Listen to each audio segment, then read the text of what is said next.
Dr. Spencer Reid is a fictional character from the CBS crime drama Criminal Minds, portrayed by Matthew Gray Gubler. Reid is a genius with an IQ of 187 and can read 20,000 words per minute with an eidetic memory. He is the youngest member of the FBI's Behavioral Analysis Unit, has 3 BAs and 3 PhDs, and specializes in statistics and geographic profiling. Development.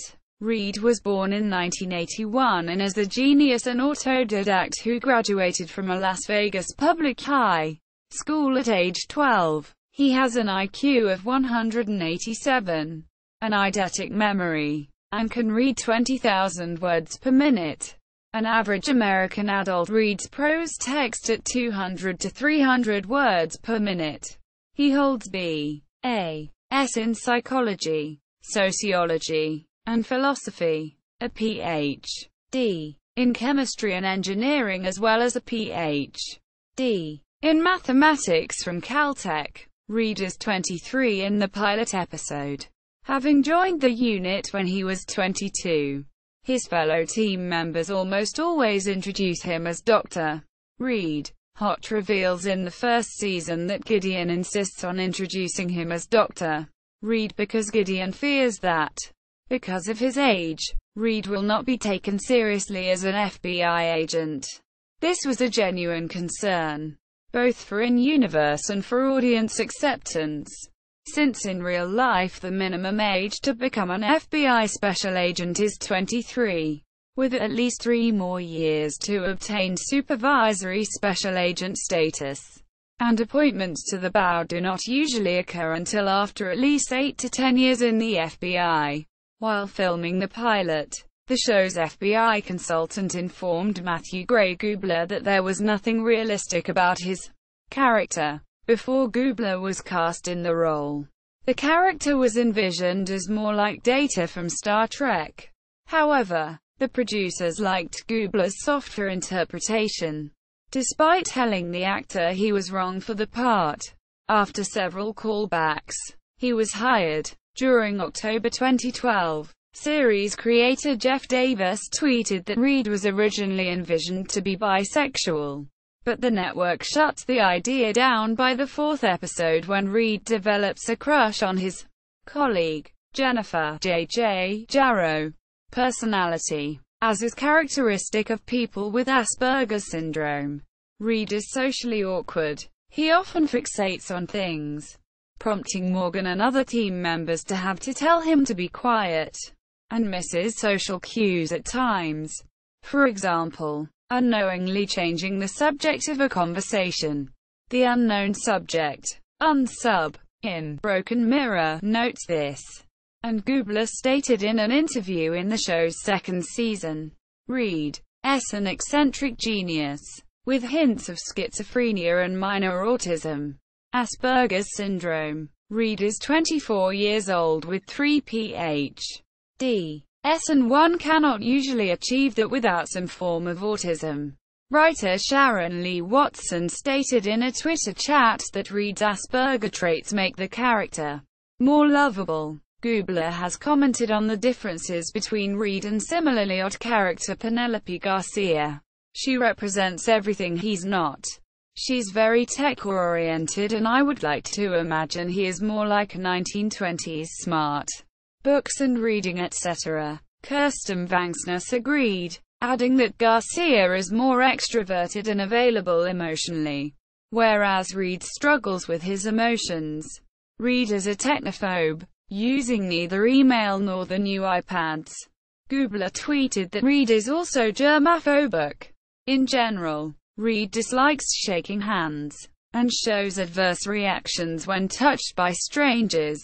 It is speculated the character may also have slight obsessive-compulsive disorder, particularly from a scene in Out of the Light, where Derek Morgan slightly moves an item in the home of an unsub afflicted with OCD, and Reid immediately places it back to its previous spot.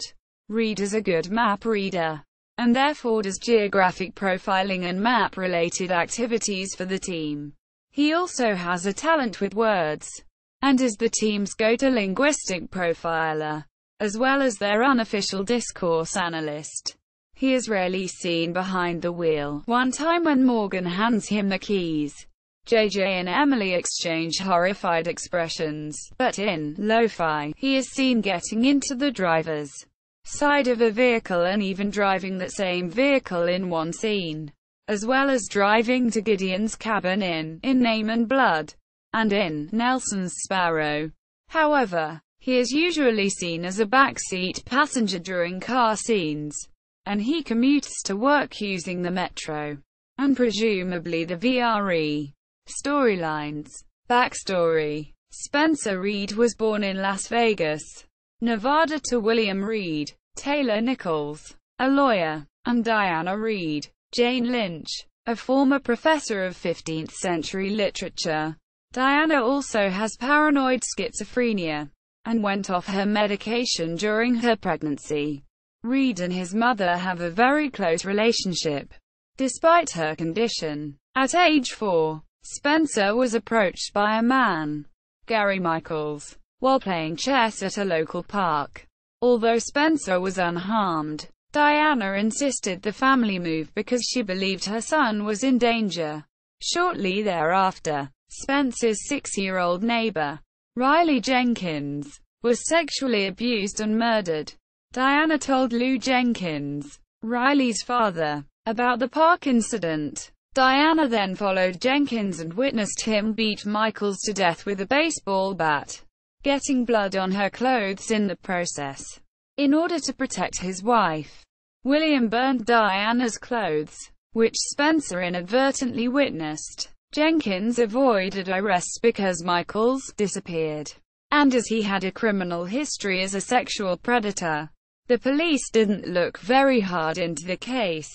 Years later, Reid starts having nightmares about the incident, initially leading him to believe his own father was Riley's killer. Rossi and Morgan help him investigate. After undergoing hypnosis to recover his memories, Reid mistakenly believes he saw his father burning Riley's clothes, not Diana's. He pursues his father as a suspect, even after it becomes clear that Michaels is the more likely perpetrator. Michaels' body is found, and DNA confirms his killer was Lou Jenkins, who is arrested. While Reid is interviewing Jenkins, demanding to know how his father was involved, his parents interrupt and confess to their son the whole story. At 10 years old, Reid's father abandoned the family. The Michaels incident had already started the rift, and as Diana's mental state continued to deteriorate due to her paranoid schizophrenia, William left, refusing to take Spencer with him.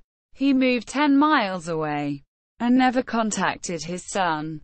Reid finds out his father's address from Lou Jenkins 17 years later, as well as the fact that his father never changed jobs. William later states that the reason he never returned was because he was too ashamed, and felt too much time had passed for him to re-enter Reid's life. Although he did keep electronic tabs on his son when his father was leaving, young Spencer tried to convince him to stay by using a statistic that children of parents who remain together receive more education. This angered William. "We're not statistics." Reid states that one way he gets back at his father is to collect more educational degrees. Due to his young age and genius IQ, Reid was a victim of severe bullying in high school. In Elephant's Memory, he recounts one instance where he was stripped naked and tied to a goalpost in front of other students, remaining there for hours. In L.D.S.K., quote, Hotchner is forced to kick Reid in order to allow him access to a gun in order to shoot a suspect. When Hotch says he is sorry if he hurt him, Reid points out that he was a child prodigy in a Las Vegas school and tells Hotch, "You kick like a 9-year-old girl." Reid's social standing as a child increased when he started winning games as the coach of his high school's basketball team, using statistics to break down the opposing team's shooting strategies. At age 12, Reid graduated from high school. He attended Caltech, where he rode his bike to classes. He finished his undergraduate degree at 16, and received his first doctorate in mathematics the following year. It has also been stated that he attended MIT, but episode writer Breen Frazier admitted the MIT line was a mistake, although it has not yet been corrected on screen. Yale University was Reid's safety school.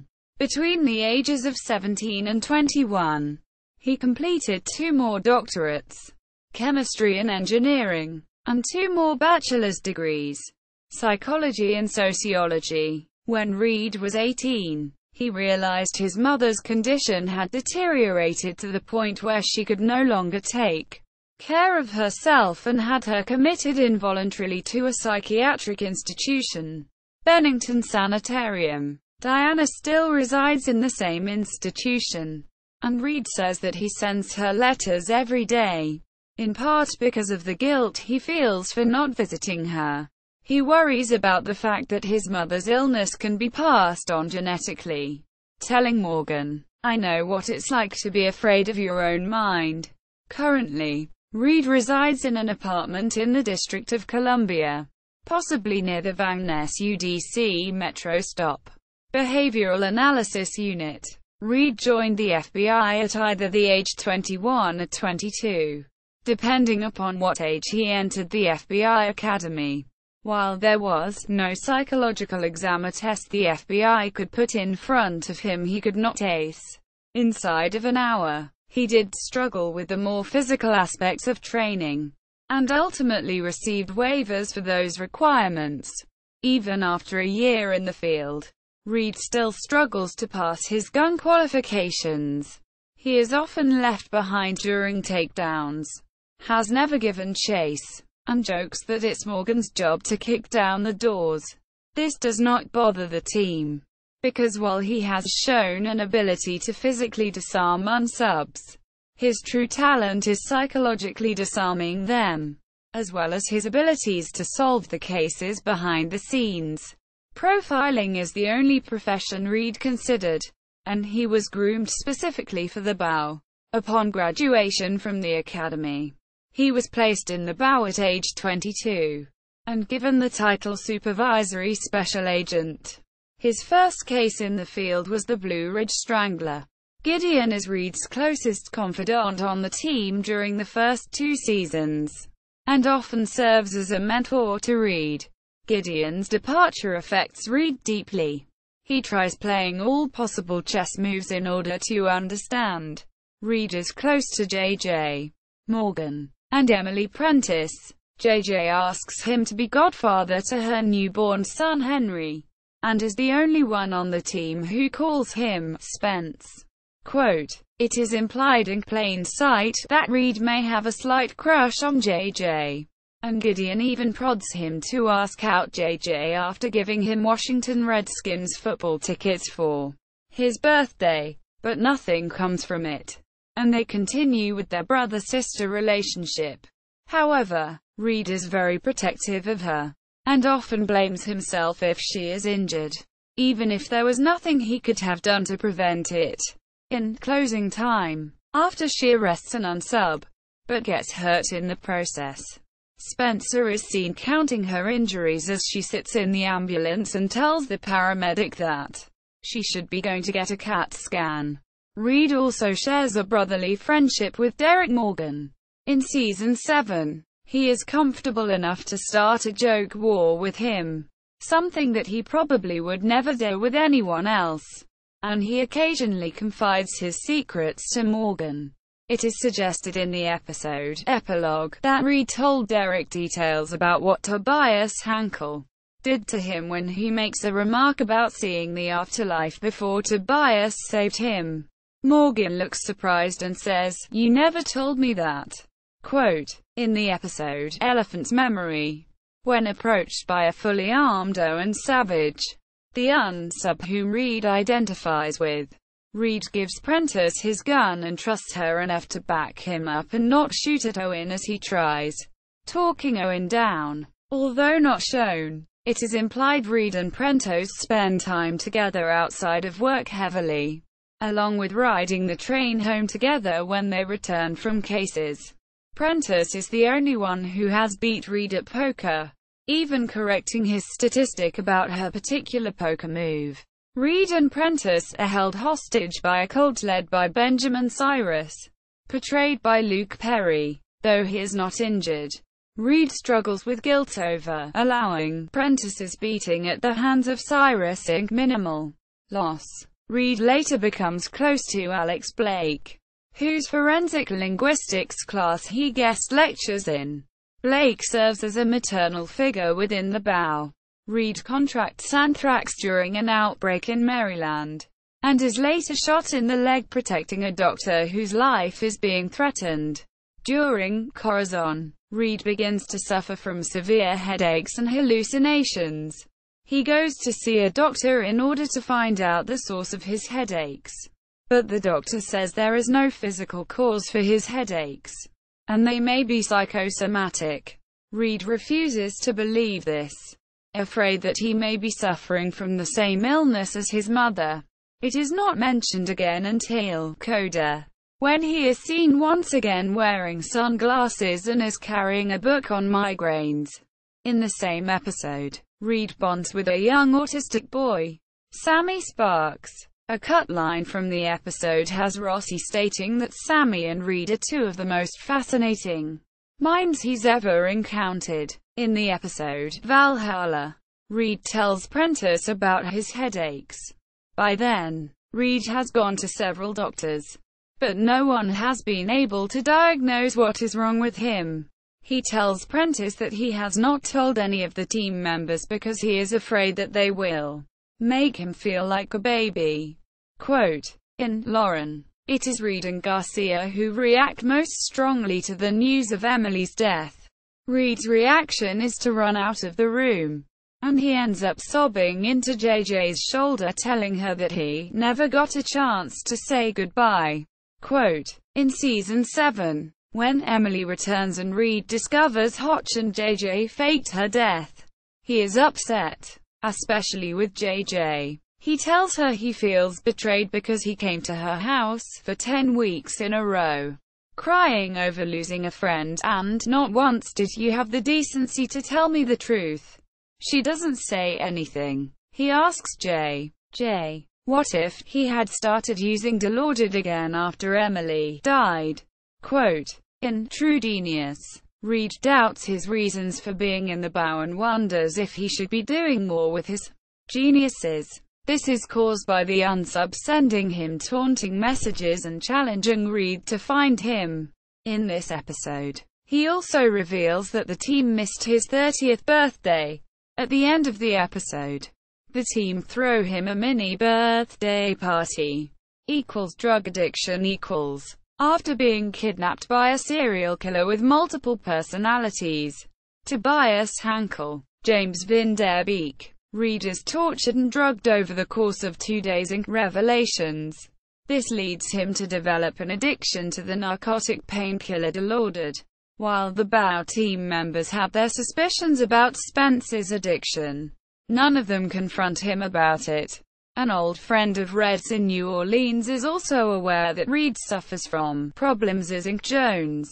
Reid gets clean and attends a support group meeting for addicts in law enforcement Inc. Elephant's Memory, at which he admits struggling with cravings as well as with traumatic memories, including a young adult suspect's shooting death in his presence. When he contracts anthrax in Amplification, he strictly refused to take any narcotic painkillers in an attempt to remain clean. Memories of his torture under Hankel later allow him to empathize with other victims. Showrunner Erica Messer has stated that the writers considered having Reid relapse and start abusing Dilaudid again. However, it has been confirmed that Reid will not relapse and that he will be wiser about it. Personal life. Throughout the show, Reid shows a lack of interest when interacting with women.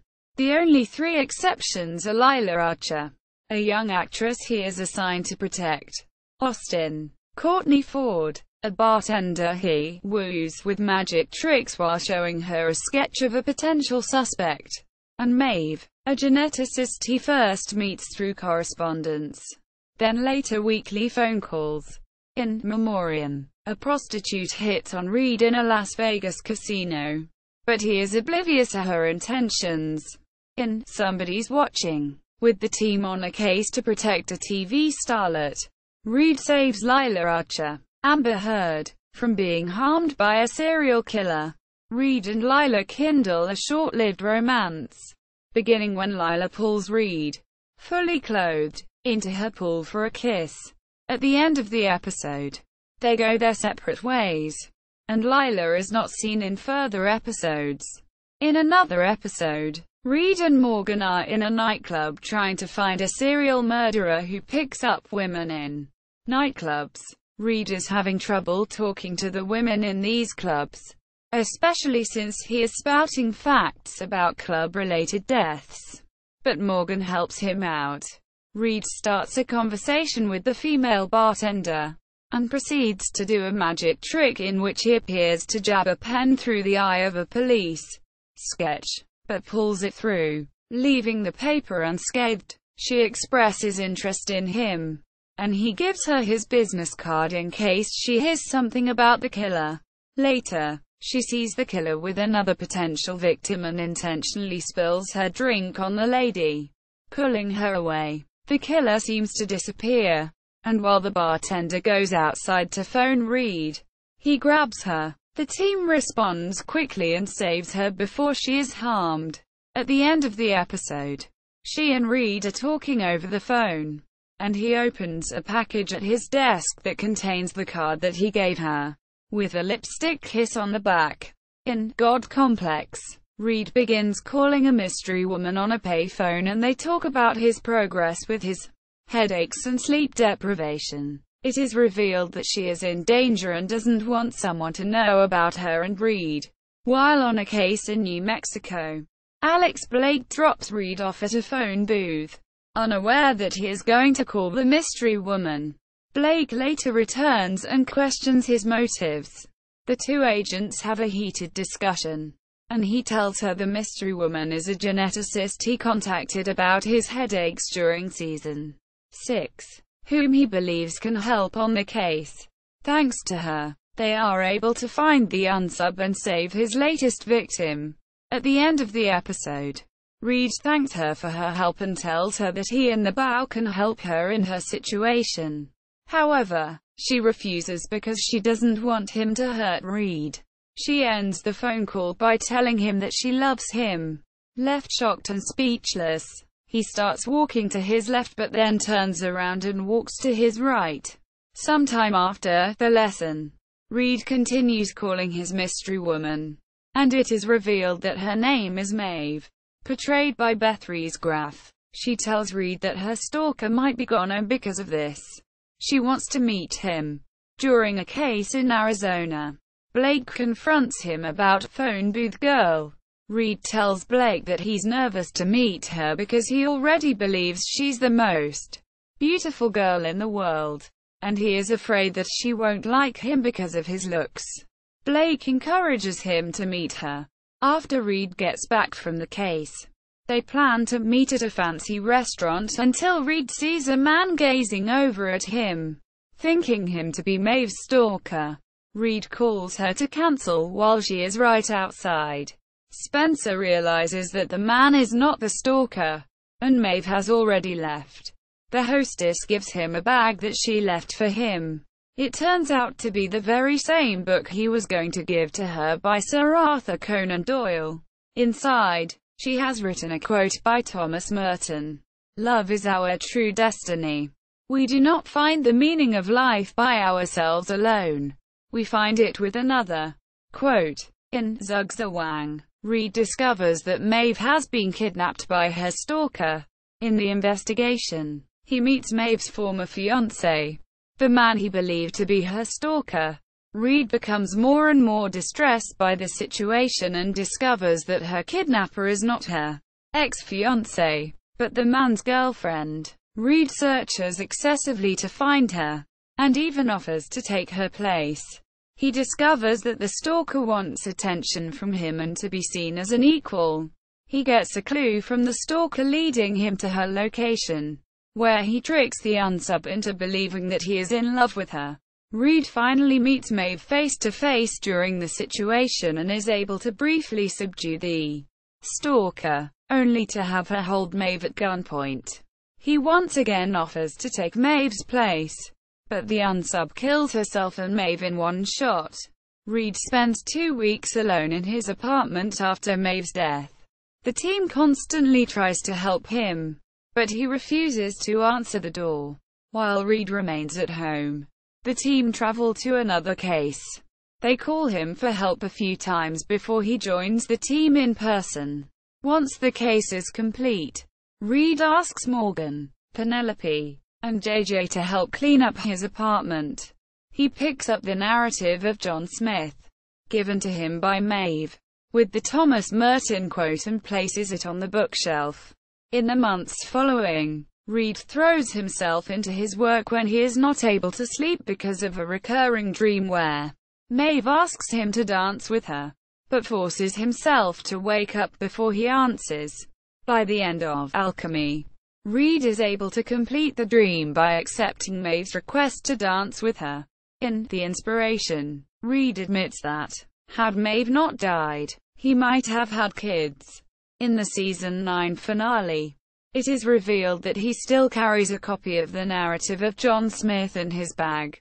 Dr. Spencer Reid at the Internet Movie Database.